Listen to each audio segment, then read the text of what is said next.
Lot of बच्चे लोगों ने पूछा कि सर ये इनोवेशन एंड एंटरप्रेन्योरशिप का क्या फंड है, थोड़ा बता देना. And I know lot of people are curious कि सर ये होगा नहीं होगा, कैसे होगा. Guys it's very simple. ठीक है, इनोवेशन एंड एंटरप्रेन्योरशिप इतना आपको ज्यादा इसमें लोड लेने का जरूरत है नहीं. आई ब्रीफ यू अबाउट इसको कैसे आपको हैंडल करना है. मैं इसको दो तरीके से देखता हूँ. एक तो मैं देखता हूँ इनोवेशन वाला पार्ट और मैं देखता हूँ एंटरप्रेन्योरशिप वाला पार्ट. जो नया पैटर्न है एक डिटेल वीडियो में बनाऊंगा स्ट्रैटेजी के बारे में, थोड़ा सा लेट बनाऊंगा, बट अभी खाली इनोवेशन और एंटरप्रेन्योरशिप के बारे में बात कर लेते हैं. यार तुम्हारे 20 क्वेश्चन आने वाले हैं. ठीक है, तुम्हारे 20 क्वेश्चन आने वाले हैं, तो मुझे नहीं लगता 20 क्वेश्चन के लिए आपको इतना लोड लेने की जरूरत है, इतना टेंशन में आने का जरूरत है. See because very simple, you now need to understand कि what you are good at. Right, आपको दो में से एक चीज पकड़ के चलनी है कि यार आप तो एक बार इनोवेशन पे ज्यादा काम करो या आप एंटरप्रेन्योरशिप पे ज्यादा काम करो. जहां तक मेरा गट फीलिंग है, जहां तक मेरी एनालिसिस कहती है, यार मुझे लगता है कि एंटरप्रेन्योरशिप पे थोड़े से क्वेश्चंस आपके बनेंगे और अच्छे खासे क्वेश्चन बनेंगे, बिकॉज यार it is more of a logic. Right, दूसरी बात, अगर हम 20 क्वेश्चन के बारे में बात करते हैं तो there is a good chance कि आपका 10 क्वेश्चन इनोवेशन का आवे और आपका 10 क्वेश्चन एंटरप्रेन्योरशिप का आ सकता है. राइट, ऐसा नहीं होगा कि यार 15 के 15 इनोवेशन आ गए या 15 के 15 एंटरप्रेन्योरशिप आ गए.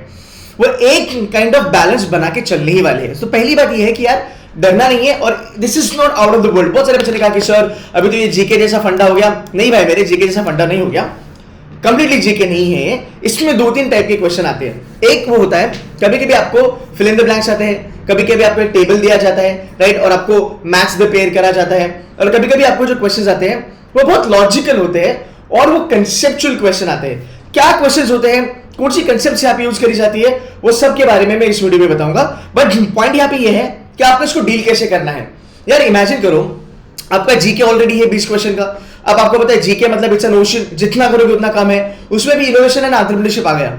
If you start freaking out right now कि यार अब मैं और ज्यादा पढ़ाई करने की जरूरत है मुझे, देख you might get little bit disappointed. Right, कि यार अब इनोवेशन एंड एंटरप्रेन्योरशिप आ गया, इससे अच्छा तो यार हम क्वांट्स वगैरह कर लेते. राइट, तो मेरे ख्याल से अगर आप थोड़ा पॉजिटिव एटीट्यूड रखते हो आप इसको भी अच्छे से हैंडल कर सकते हो. लेट्स टॉक अबाउट तुम्हारे इंपॉर्टेंट टर्म्स क्या है. जहां तक बात है तुम्हारे इनोवेशन के बारे में, कंसेप्ट पे चलते हैं. यार इनोवेशन और इन्वेंशन का फर्क क्या होता है. राइट, ये वाले क्वेश्चन. इनोवेशन मैनेजमेंट क्या होता है, किसी भी चीज का की एस्पेक्ट क्या होता है. राइट, टाइप्स क्या होते हैं इनोवेशन के. राइट, अभी ये इनोवेटर्स डलीमा वगैरह ये तो सब सब्जेक्टिव चीजें हैं, ये आप कर सकते हो, आपको करने की जरूरत भी है. लाइफ साइकिल क्या होती है इनोवेशन की, बिकॉज जब भी कोई चीज होती है इनोवेशन की जैसी, right, it has a life cycle. Right, तो वो थोड़ा जानना हमें यहाँ पे बहुत ज्यादा जरूरी बन जाता है गाइस. तो मैं फिलहाल यहाँ पे करूंगा कि यार आपका जो मेन फोकस होगा वो आप थोड़ा कंसेप्ट पे ध्यान दो और इसको रटो मत. राइट, इसको रटो मत कि यार मैंने रट लिया, नहीं. अब लॉजिकल वे में समझने की कोशिश करो. At C2C what we are gonna do is we will be giving you certain PDFs with some most important questions. Right, ये जो PDF है या फिर ये जो कंसेप्चुअल अंडरस्टैंडिंग जो आपको हम एक्चुअली इन PDF फॉर्मेट जो प्रोवाइड करेंगे, आप अगर उसको गो थ्रू करोगे ये चीजें आपको समझ में आएगी. अब यहाँ पे थोड़ी सी ना पंगी ये है कि यार यहाँ पे ना नेगेटिव मार्किंग का थोड़ा सा प्रॉब्लम है. तो आप इतना भी ज्यादा यहाँ पे चांस ले नहीं सकते कि यार मैं यहाँ पे तुक्के बुक्के मार सकता हूँ. कहीं इसलिए आपके ना स्कोर को इंपैक्ट करता है. तो मेरी रिक्वेस्ट है कि आप यहाँ पे तुक्के के बारे में सोचना भी मत, थोड़ी सी पढ़ाई कर लेना, you should be fine. KPIs वगैरह जो होता है वो हम आपको बता देंगे, वो आपको पढ़ा देंगे, उसमें आपको टेंशन लेने का जरूरत नहीं है. But understand this, sir is this doable, is this manageable. मुझे कुछ भी नहीं पता इनोवेशन का और ना ही मुझे पता है एंटरप्रेन्योरशिप का. गाइस थोड़ा सा अगर आप पढ़ते हो I think you should be fine. As far as date is concerned, यार मुझे लगता है डेट अभी तक नहीं आई है और मुझे लगता है 10th April is going to be the date. ये मेरा एक अनुमान है यार, मैं ये नहीं कह सकता कि I am very much sure about it. Right, तो 10 भी हो सकता है, उसके बाद भी हो सकता है, वी नेवर नो. बट इतना मुझे लगता है कि 10 के पहले तो ये नहीं होना चाहिए. तो आपके पास एक बहुत अच्छा खासा टाइम है. दूसरी बात, मैं इसको एक अच्छी चीज ये देखता हूं कि अगर मेरे पास जीके है, क्वांट है, DI है, LR है और इंग्लिश है जो मुझे एप्टीट्यूड लेवल में पढ़ने हैं, तो यार अगर मुझे एप्टीट्यूड लेवल पे पढ़ने हैं तो पंगे यही है. तो अगर मुझे इनोवेशन एंड एंटरप्रेन्योरशिप का अगर हैंडआउट पढ़ना है, I will be more than happy, because एक कंसेप्ट चीजें मैं सीख रहा हूं. दूसरी चीज यार ये मुझे MBA में भी काम आएगा, ये मुझे GDPI में भी काम आएगा, मोस्टली PI में भी ये मुझे काम आएगा. तो सीमेंट के जितने भी कॉलेज है जहां पे GDP होता है गाइस, वहां पे ये चीजें काम आती है. राइट, तो उसको उस प्रकार देखो. अब मैं एंटरप्रेन्योरशिप के बारे में बात करूंगा. वेरी सिंपल, स्टार्टअप क्या चीज होती है. राइट, एक स्टार्टअप कंपनी क्या होती है, फिर प्राइवेट लिमिटेड क्या होती है, पब्लिक लिमिटेड क्या होती है, OPC करके भी आता है, 1% कंपनी. मेरे ख्याल से वो यहाँ पे कहीं ना कहीं मेंशन होना चाहिए.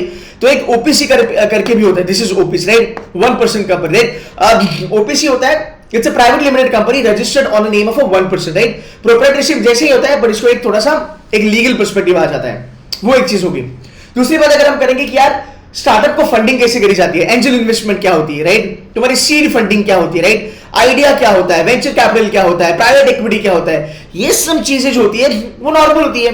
अगर आप कॉमर्स के बच्चे हो, आपने ऑलरेडी पढ़ी है, अगर आप इंजीनियर हो, नॉन कॉमर्स हो, फिर भी आपने कहीं ना कहीं सुना है, राइट, शार्क टैंक में तो हमने पक्का ही सुना ही है, राइट, थोड़ी सी हमको आइडिया आना जरूरी है, डेफिनेशन क्या है, हु इज एन एंटरप्रेन्योर। फिर एक बड़ा क्वेश्चन आता है इंटरेस्टिंग, एंटरप्रेन्योर वर्सेस एंटरप्रेन्योर, कहीं ना कहीं यहां पे होगा, हाँ, एंटरप्रेन्योर वर्सेस एंटरप्रेन्योर। यार इसमें फंडा ये होता है, एंटरप्रेन्योर मतलब खुद का बिजनेस करने वाला, एंटरप्रेन्योर का मतलब ये होता है कि किसी कंपनी में आप किसी कंपनी के लिए काम कर रहे हो, आपको एंटरप्रेन्योर कहा जाता है। तो ये जो चीजें होती है ना, ये बहुत बहुत एक्चुअली इजी होती है समझने में, करने में। ब्लू ओशन स्ट्रैटेजी क्या है, अब ब्लू ओशन कर लिया तो ब्लू ओशन के साथ हम रेड ओशन भी कर लेंगे। यार रेड ओशन का मतलब क्या होता है, देखो रेड ओशन का मतलब होता है गाइस टेलीकॉम मार्केट, जहां पे हर कोई इतने प्राइसेस कट करेगा, इतने प्राइसेस कट करेगा कि वहां पे ब्लड बात हो जाएगी, राइट, मतलब companies are not going to be able to make lot of profit at such. Blue ocean strategy क्या होता है, भाई हम भी कमाएंगे तुम भी कमाओ, तो पूरी इंडस्ट्री एक दूसरे को सपोर्ट करके चलती है कि आपके प्राइसेस इतने भी ज्यादा ना कट हो कि हमारे कस्टमर आपके पास चले जाए। तो ये ब्लू ओशन स्ट्रैटेजी। ब्लू मतलब थोड़ा शांति से, रेड मतलब थोड़ा हंगामा, right, something like that, right. Guerrilla marketing क्या होता है, guerrilla marketing is very famous, right, as far as guerrilla marketing is concern, I think mostly everybody has a understanding है गुरिल्ला मार्केटिंग कैसे होता है। फिर अगर आप थोड़ा सा देखोगे बिजनेस प्लानिंग क्या होता है, यार प्रोडक्ट लाइफ साइकिल क्या होता है, राइट, प्रोडक्ट क्या होता है, how do you define a product, how do you define an idea, इतनी कोई ज्यादा चीजें यहाँ पे तोड़फोड़ नहीं है। देखो वेंचर कैपिटल फंडिंग के बारे में मैंने बात करा था, वो भी हमने यहाँ पे इंक्लूड करा है। What is business finance, what type of financial statements, यार ये तो हमें पता ही पता है, राइट। तो सर मुझे नहीं पता मैं क्या करूँ, क्या मैं इसको लर्न कर सकता हूँ, आराम से लर्न कर सकती हूँ, उसमें कोई बड़ी बात नहीं है। और इसको ये चीज देखो कि यार मैं एमबीए में जाने से पहले मुझे थोड़ी सी आइडिया यहाँ पे मिल रही है।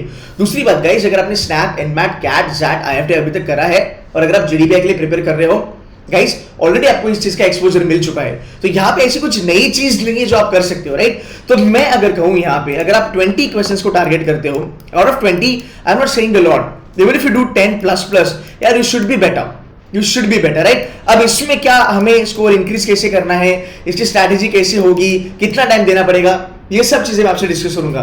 For you guys what we are trying to do is, हम एक क्वेश्चनर बना रहे हैं, आज रात तक वो क्वेश्चनर हो जाएंगी and we will be uploading that free questionnaire for all of you on our website, right, catocitymentors.com पे। I want you all to tell me कि आपको वो फ्री क्वेश्चनर चाहिए कि नहीं, आप कमेंट करके बता देना। ऑल्सो ये जो भी मैंने आपको यहाँ पे थोड़ा सा जो भी मैंने आपको नॉलेज यहाँ पे दिया है, थोड़ी सी चीजें जो मैंने आपको बताई है इनोवेशन एंटरप्रेन्योरशिप के लिए, ये भी आपको कैसे लगा उसके बारे में कमेंट करना। बट एक चीज याद रखना, लॉजिकल पढ़ाई करना बहुत जरूरी है। पूरी की पूरी 60, 70, 80 पन्ने की पेजेस बुक्स लेके मत बैठना, आप सच में कंफ्यूज हो जाओगे, फिर वो जीके जैसा हो जाएगा। इनोवेशन एंटरप्रेन्योरशिप इज इजी, आप कर सकते हो, थोड़ा ध्यान देके करना, थोड़ा स्ट्रेटेजिकली करना, and guys you will be fine. Fine. आज मेरा वर्कशॉप है पुणे में, श्रीनाथ प्लाजा में है, जहाँ पे हमारी कोचिंग होती है, 5 बजे है, आप ज्वाइन कर सकते हो। अगर आप आजू बाजू हो तो आप ज्वाइन कर सकते हो। नेक्स्ट संडे है which is 27 February, next Sunday हमारी वर्कशॉप हो रही है। मैं वर्कशॉप ले रहा हूँ, एक्चुअली मैं पर्सनली वहां पे रहूंगा, मैं दिल्ली में वर्कशॉप कर रहा हूँ। वर्कशॉप का टाइम आफ्टरनून का है, 2 बजे से लेकर 4 बजे तक वर्कशॉप होगी, तो आप वो वर्कशॉप अटेंड कर सकते हो। Then there will be workshop in Mumbai, उसके नेक्स्ट संडे भी। तो हर एक संडे अभी आप देखोगे I will be taking lot of workshop, offline workshop में करूंगा, बिकॉज यार 1-to-1 कनेक्ट होना बहुत ज्यादा जरूरी है। आप आ सकते हो, सीमेंट के बारे में जान सकते हो, सीईटी के बारे में भी जान सकते हो, कैट के बारे में जान सकते हो, plus you can connect with me on 1-to-1 basis, colleges के बारे में, करियर के बारे में। I would love to help you because now it's been 2 years now, जो भी ये पूरा ऑनलाइन ही चल रहा है। सो मैंने सोचा कि यार it's a good time now that things are now getting थोड़ा सा ease out as far as corona is concern, क्यों ना बच्चों को 1-to-1 मिला जाए। सो यार ये मेरा इनिशिएटिव है, that I want to meet everybody 1-to-1, and if you can make it to any of these places, we'll be more than happy to talk to you personally guys, and I hope आपको ये innovation and entrepreneurship का थोड़ा सा फंडा भी समझ में आया होगा।